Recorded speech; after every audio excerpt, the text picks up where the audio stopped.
देवी सर्वभूतेषु गौरीरूपेण संस्थिता नमस्तस्यै नमस्तस्यै नमस्तस्यै नमो नमः। जय माता रानी। दोस्तों, आपके अपने चैनल शिव साधना में स्वागत है। माँ भगवती दुर्गा की अपार कृपा आप पर सदा सर्वदा बनी रहे।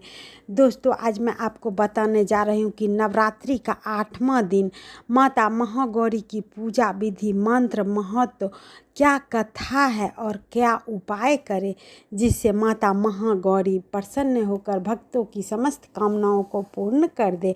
नवरात्रि का अंतिम पड़ाव पर पहुंच चुके हैं और आज माता महागौरी के 8वें स्वरूप आदि शक्ति महागौरी की पूजा की जाएगी। इस दिन देवी की पूजा का मूल भाव को दर्शाता है।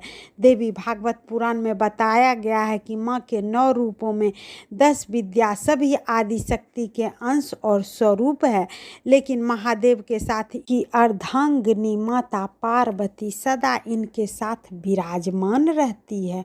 महादेव हमेशा अपने महागौरी के साथ विराजमान रहती है। माँ दुर्गा के इस स्वरूप की पूजा करने से सोम चक्र जागृत होता है और इनकी कृपा से असंभव कार्य पूर्ण हो जाते हैं।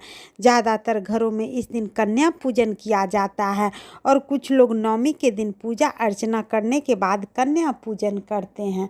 तपस्या से माँ ने किया गौर वर्ण प्राप्त। माँ महागौरी ने अपनी तपस्या से इन्होंने गौर वर्ण प्राप्त किया। उत्पत्ति के समय यह 8 वर्ष की थी, इसीलिए इन्हें नवरात्र के 8वें दिन पूजा किया जाता है। अपने भक्तों के लिए यह अन्नपूर्णा स्वरूप है। माता धन और वैभव, सुख, शांति की अधिष्ठात्री देवी है। इस दिन दुर्गा सप्तशती के मध्य चरित्र का पाठ करना निषेध फलदायी माना जाता है। जो लोग नवरात्रि के 9 दिन व्रत नहीं रख पाते, केवल परवा और अष्टमी के दिन व्रत रखते हैं और नवमी के दिन कन्या पूजन के बाद अन्न ग्रहण करते हैं। इस तरह व्रत रखना बेहद ही फलदायी माना जाता है। जो लोग नवरात्रि का पूरा व्रत रखते हैं उनके लिए ठीक है, और जो नहीं व्रत रखते हैं वह अष्टमी और परवा के दिन व्रत रख सकते हैं और कन्या पूजन करते हैं। पहले और 8वें दिन का व्रत करने से भी पूरे 9 दिन के व्रत के फल मिलता है। देवी भगवती भागवत पुराण के अनुसार राजा हिमालय के घर में देवी पार्वती का जन्म हुआ था। उनको 8 वर्ष की आयु में ही अपने पूर्व जन्म की घटनाओं का आभास होने लगा। तब से ही उन्होंने भगवान शिव को अपना पति मान लिया था और उनको प्राप्त करने के लिए तपस्या शुरू कर दी थी। तपस्या के दौरान एक वक्त ऐसा आया कि माँ केवल कंद मूल फल और पत्तों का आहार करने लगी और बाद में माँ ने केवल वायु पीकर ही तप करना प्रारंभ कर दिया। माँ की तपस्या से प्रसन्न होकर भगवान शिव ने उनको गंगा स्नान करने को कहा। जैसे ही माता पार्वती गंगा स्नान करने गई, तब देवी का एक स्वरूप श्याम वर्ण के साथ प्रकट हुआ, जो कौशिकी देवी कहलाई। दूसरा स्वरूप चंद्रमा के समान प्रकट हुआ, जो महागौरी कहलाई। माँ महागौरी अपने हर भक्त की मुराद पूरी करती है और सभी समस्याओं से मुक्ति दिलाती है। सांसारिक रूप में इतना माता का स्वरूप बहुत ही उज्जवल, कोमल, श्वेत वर्ण और श्वेत वस्त्र धारी है। देवी महागौरी को गायन संगीत प्रिय है और वह सफ़ेद वृषभ यानी बैल पर सवार है। माँ का दाहिना हाथ अभय मुद्रा लिए हुए है और नीचे वाले हाथ में शक्ति का प्रतीक त्रिशूल है। वहीं बाएं वाले हाथ में शिव का प्रतीक डमरू और नीचे वाले हाथ में भक्तों को अभय दे रहा है। हाथ में डमरू होने के कारण इन्हें शिवा भी कहा जाता है। माँ को शिवा नाम से भी पुकारा जाता है। माँ का यह स्वरूप बेहद शांत और दृष्टिगत है। इनकी पूजा करने मात्र से ही व्यक्ति के सभी पाप नष्ट हो जाते हैं और सभी समस्त मनोकामनाएं पूर्ण हो जाती है।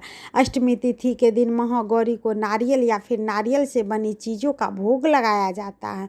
भोग लगाने के बाद नारियल को ब्राह्मण को दे दे और प्रसाद स्वरूप भक्तों में बांट दे। जो जातक आज के दिन कन्या पूजन करता है वह हलवा, पूरी सब्जी और काले चने का प्रसाद माता को भोग लगाते हैं, फिर कन्या पूजन करते हैं। कुछ लोग नवमी के दिन भी कन्या पूजन करते हैं, लेकिन अष्टमी के दिन कन्या पूजन करना श्रेष्ठ माना जाता है। कन्याओं की संख्या न हो तो अति उत्तम, नहीं हो तो 2 कन्याओं के के साथ भी पूजा की जा सकती है। भक्तों को माता की पूजा करते हुए गुलाबी रंग के वस्त्र पहनने चाहिए, क्योंकि गुलाबी रंग प्रेम का प्रतीक माना जाता है। इससे परिवार के सदस्यों के बीच आपसी प्रेम बना रहता है और यह रंग परिवार को प्रेम के धागों में गूंथ कर रखा जाता है। अष्टमी तिथि की पूजा बाकी के अन्य तिथियों की पूजा की तरह ही की जाती है, नवरात्रि की अन्य तिथियों की तरह ही की जाती है। जिस तरह सप्तमी तिथि को माता का शास्त्रीय विधि से पूजा की जाती है, उसी तरह अष्टमी तिथि की भी पूजा करनी चाहिए। इस दिन माँ को कल्याणकारी मंत्र ओम देवी महागौरे नमः मंत्र का जाप करना चाहिए और माता को लाल चुंदरी अर्पित करनी चाहिए। साथ ही जातक को कन्या पूजन कर रहे हैं तो वह भी कन्याओं को लाल चुंदरी चढ़ाए। सबसे पहले लकड़ी की चौकी पर लाल कपड़ा बिछाए, फिर माता की तस्वीर या फिर मूर्ति पर सिंदूर चावल चढ़ाए। साथ माता दुर्गा को श्रृंगार की वस्तुएं अर्पित करें। माँ को नारियल का भोग लगाए या फिर नारियल से बने हुए मिष्टान का भोग लगाए। माँ का ध्यान करते हुए सफ़ेद फूल हाथ में रखें और माता को अर्पित करें। विधि विधान से पूजन करें और कुछ ऐसे उपाय करें जिससे माता प्रसन्न हो जाती है। महाअष्टमी के दिन माँ दुर्गा